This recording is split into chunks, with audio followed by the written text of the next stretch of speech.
Assalamualaikum dan salam sejahtera kepada semua penonton Banteras COVID-19.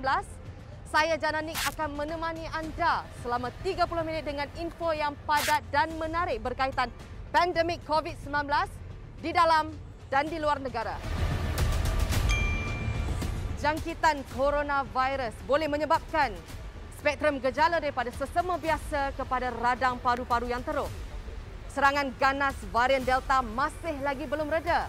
Kini kita dikejutkan pula dengan kemunculan varian baru iaitu varian Lambda yang dikatakan lebih berbahaya.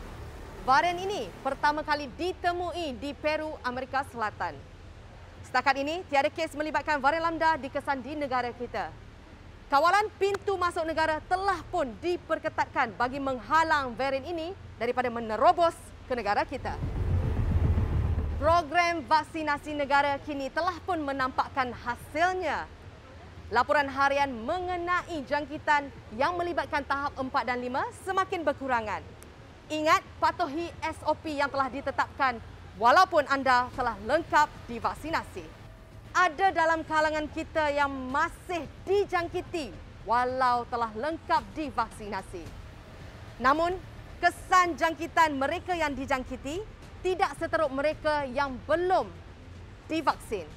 Pengalaman dari salah seorang petugas barisan hadapan yang kecundang dek COVID-19 walaupun telah lengkap 2 dos vaksin menjadi pembuka tirai Banteras COVID-19 minggu ini.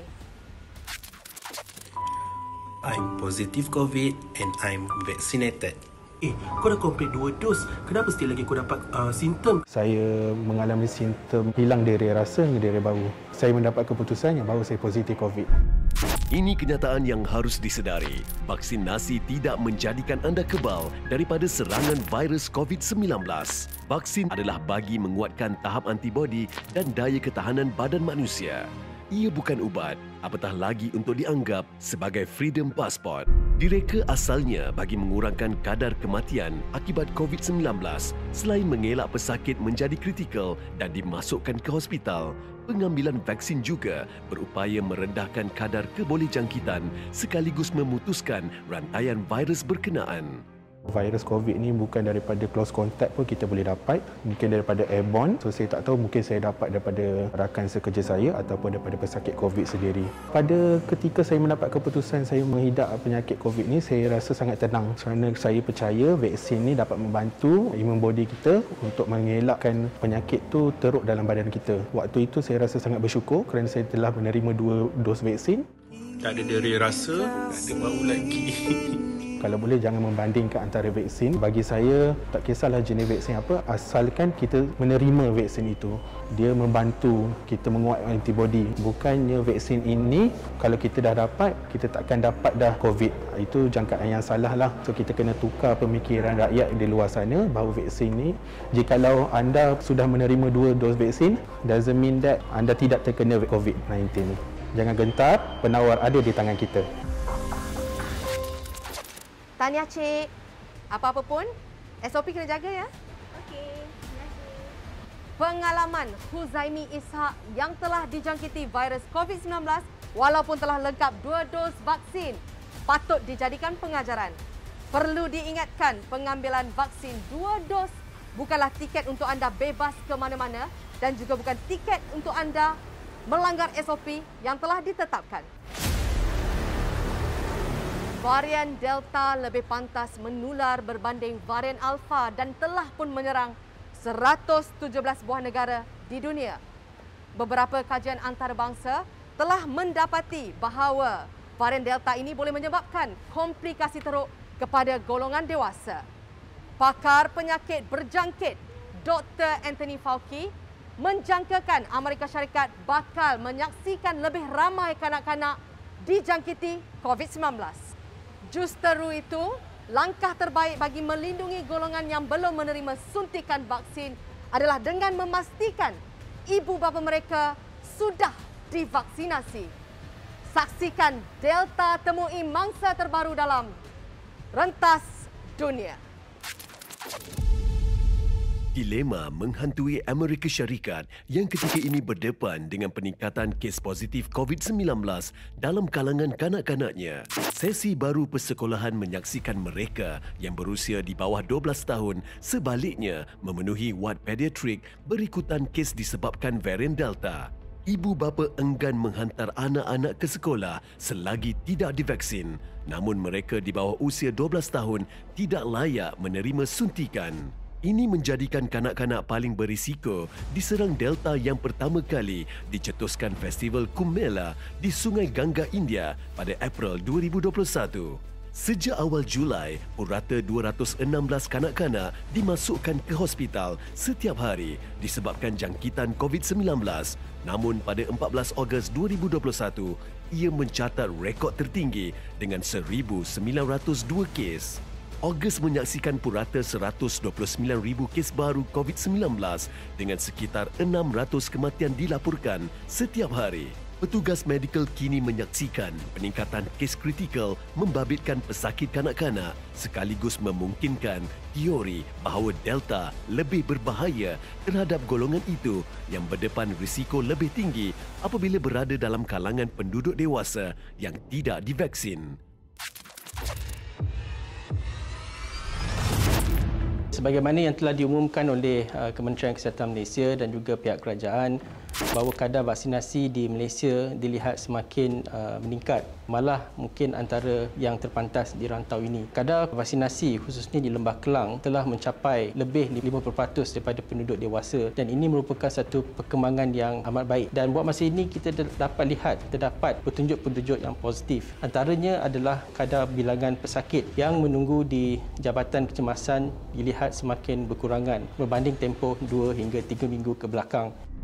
Kementerian Kesihatan telah melaksanakan beberapa langkah untuk meningkatkan kapasiti hospital bagi merawat pesakit-pesakit COVID. Contohnya di kawasan Lembah Kelang melibatkan kawasan Negeri Selangor, Kuala Lumpur dan Putrajaya. Kita ada lebih kurang 4,500 katil disediakan di pusat kuarantin dan rawatan COVID-19 khususnya di PKRC MAIPS. Dan pada masa yang sama kita telah peruntukkan lebih kurang 7,000 katil di hospital khas untuk rawatan pesakit-pesakit COVID dan hampir 600 katil-katil ICU juga disediakan untuk pesakit-pesakit COVID yang memerlukan rawatan rapi. Jadi kita berharap agar kadar penggunaan katil ini akan terus menurun selaras dengan peningkatan kadar vaksinasi di kawasan Lembah Kelang dan juga di Malaysia secara amnya.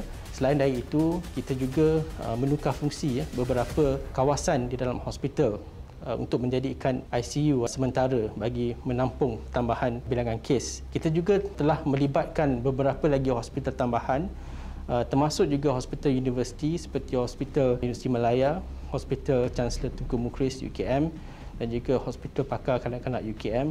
Begitu juga dengan Hospital Angkatan Tentera Tunku Mizan juga bersama-sama dengan kita Kementerian Kesihatan untuk meningkatkan kapasiti katil hospital bagi merawat pesakit-pesakit COVID. 23,564 kes baru jangkitan COVID-19 dikesan pada 20 Ogos 2021. Hanya 1.8% membabitkan kes kategori 3 hingga 5 hasil keberkesanan pelaksanaan program imunisasi COVID-19 kebangsaan. Terus patuhi SOP selepas divaksinasi. Komitmen mematuhi peraturan akan memastikan kita kembali ke kehidupan normal. Menang bersama, lindungi diri, lindungi semua.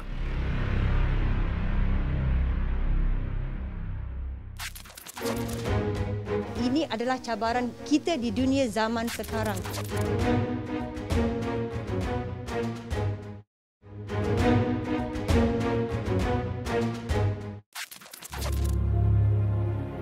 Keluh resah rakan seperjuangan, terutama artis veteran, membuatkan Betty Banafe tidak senang duduk.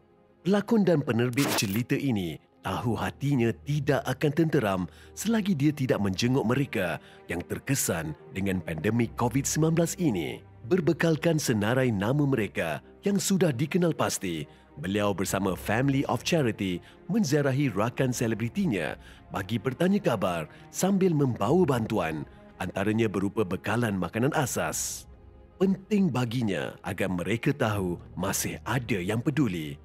Inilah masanya kita untuk menunjukkan kasih sayang, melihat orang sekeliling kita yang akrabin, yang lebih dekat, jiran-jiran kita, sahabat handai kita, kerana anytime nyawa mereka boleh hilang. Dan inilah masanya kita untuk meminta maaf, keluar daripada stres, memberikan kekuatan kepada mereka yang lemah di sana. Kita kena kuat dari segi mentally and physical.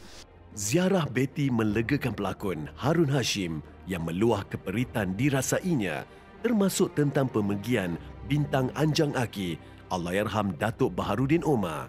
Saya memanjatkanlah tinggi-tinggi syukuran kepada Allah. Ada kat kawan artis yang ingatkan saya lagi. Ini ada satu lagi tu Anjang Aki pula. Tapi saya sempatlah pergi ziarah dia.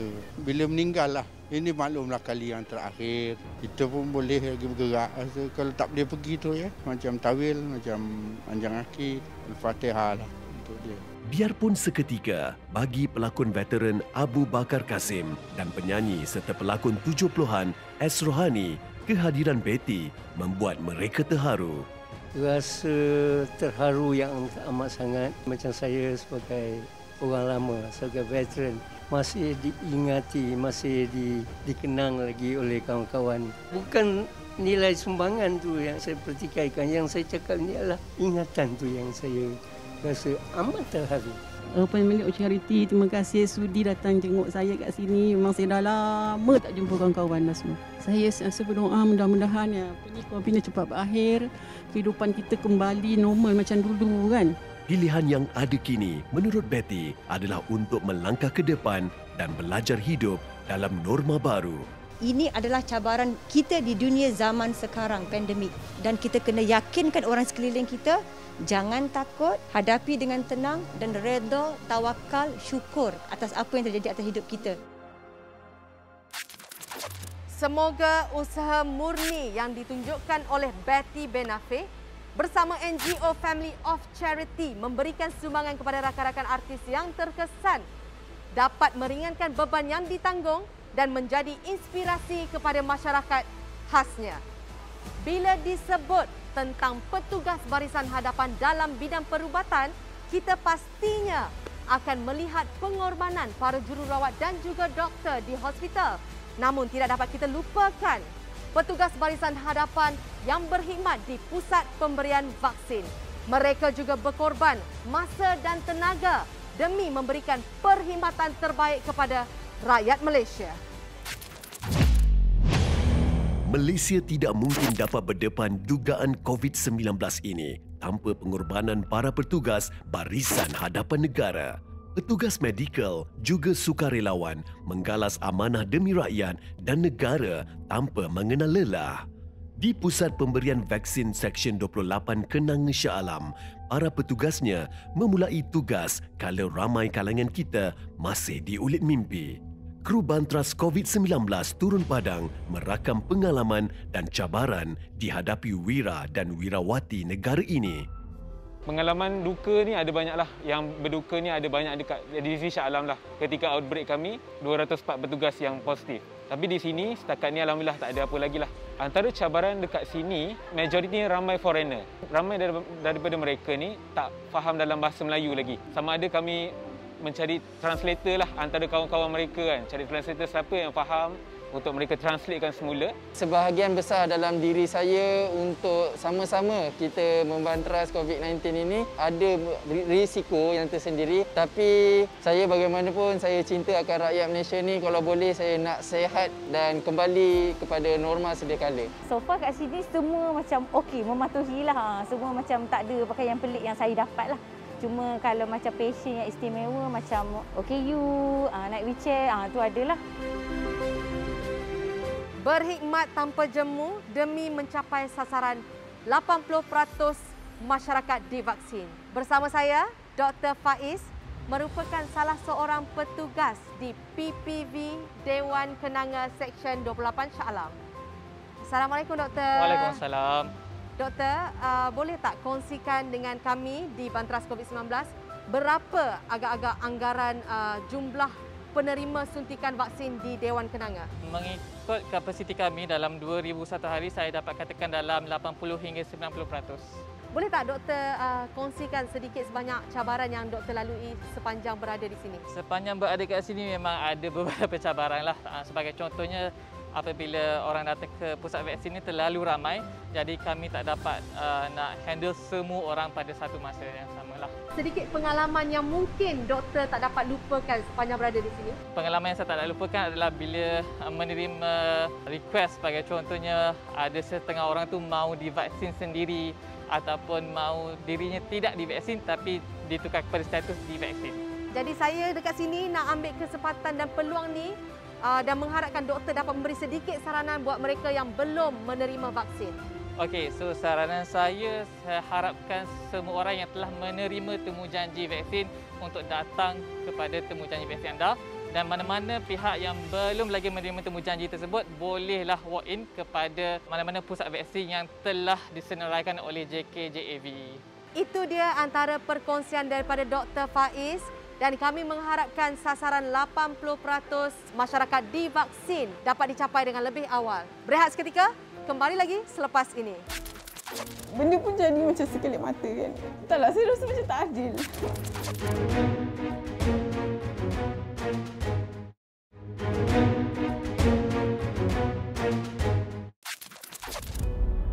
Felda Besut di Batang Padang antara tumpuan bagi menjayakan usaha memvaksinasi penduduk dalam memerangi COVID-19 sekaligus mencapai nilai ambang 40% untuk mempercepatkan peralihan Perak ke fasa 3 Pelan Pemulihan Negara. Sebanyak 3,000 dos suntikan diberikan kepada penduduk Felda Besut 1 hingga 5 menerusi program Pusat Pemberian Vaksin Bergerak atau PPV itu.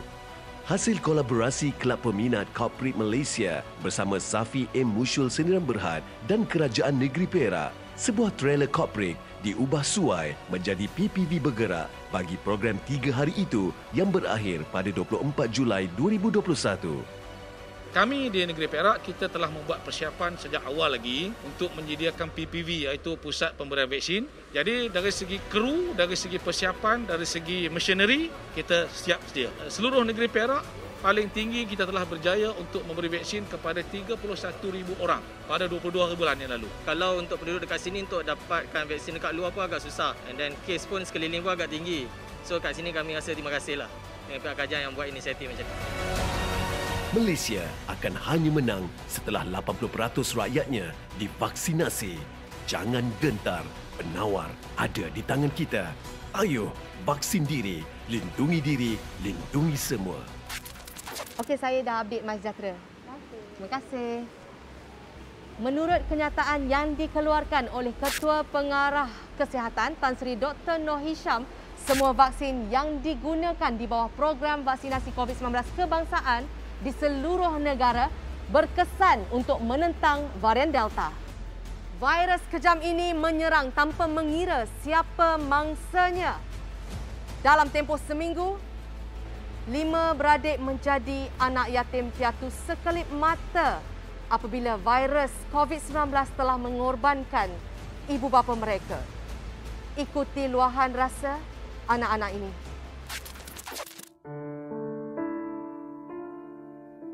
Benda pun jadi macam sekelip mata kan. Taklah, saya rasa macam tak adil. Sungguh, keperitan ini hampir tidak tertanggung di Intan Iwanina Muhammad Suhaimi, 23 tahun. COVID-19 menyebabkan dia 5 beradik jadi yatim piatu dalam sekelip mata. Ringikan si bongsu Nisa Ailina, 5 tahun, yang belum mengerti apa yang terjadi menambah kepiluan. Dia tidak menyangka perbualan telefon bersama ibunya, Ramlah Mukhtar, 43 tahun, di Hospital Tengku Ampuan Rahimah Kelang merupakan yang terakhir. Hati yang masih berduka dengan pemergian ibu apabila selang seminggu, ayah Muhammad Suhaimi Zakaria, 55 tahun, pula menyusul. Hidup bagaimanapun harus diteruskan. Benda pun jadi macam sekelip mata kan. Saya macam terkilan nak. Tapi bila macam mak saya kena, lepas tu kena satu family. Sekena dengan ayah saya pula. So saya macam, dah lah. Semua benda jadi dalam masa seminggu je. Dan dua-dua pergi disebabkan COVID. A'udzu billahi minasyaitonir rajim. Walaupun memang sakit lah juga mula nak terima pun sebab kita tak bersedia kan. Sebab kita banyak lagi nak perlukan kasih sayang mak ayah. Banyak benda saya nak tunaikan untuk dia tapi Allah lebih mengetahui. Allah sebaik-baik perancang dan kita ikut je lah apa yang dia rancang. Kita pun akan ke sana juga. Apa yang kami akan lalui selepas ni, kita akan buat yang terbaik lah untuk teruskan kehidupan di dunia ni sebelum masuk alam sana. Intan Iwanina sedar dia perlu kuat demi adik-adiknya. Batrisha Izzah 19 tahun, Uzair Wazini 16 tahun, Amadi Nijat 12 tahun selain Nisa Ailina. Dia harus segera bangun daripada mimpi buruk ini kerana kini dialah ibu, dialah ayah kepada adik-adiknya. Dia ada tengok video mak dengan ayah saya. Lepas tu dia macam, dia cakap lah, Ihsan rindu, Ihsan nak jumpa Umi dengan Abah, Ihsan nak pergi tengok Umi dengan Abah macam tu kan. Dia tanya, kakak bila kita nak pergi syurga ni, jom nak pergi syurga sekarang. Cakap macam tu, dia nak jumpa mak dengan ayah saya. Saya pun tak tahu nak cakap apa, saya macam peluk je lah dia. Kata nanti kita doa baik-baik lah, nanti kalau kita jadi orang baik, kita boleh jumpa Umi dengan Abah. Biar perjalanan masih kabur, amanat orang tua supaya anak-anak berjaya di dalam pelajaran menjadi kekuatan untuk mengorak langkah. Intan Iwanina tekad untuk menyelesaikan pengajiannya di Universiti Islam Antarabangsa Malaysia dengan cemerlang agar menjadi contoh buat adik-adiknya. Cuma dia tidak berupaya melakukannya sendirian. Untuk awal-awal ni, saya masih perlukan bantuan dan support daripada makcik-makcik saya. Benda semua terjadi dalam sekelip mata, jadi saya macam tak ada preparation. InsyaAllah kalau dah lama-lama tu, insyaAllah saya boleh settlekan semua urusan. Tapi saya masih belajar kan. Kalau saya dah kerja, insyaAllah saya akan jaga adik saya.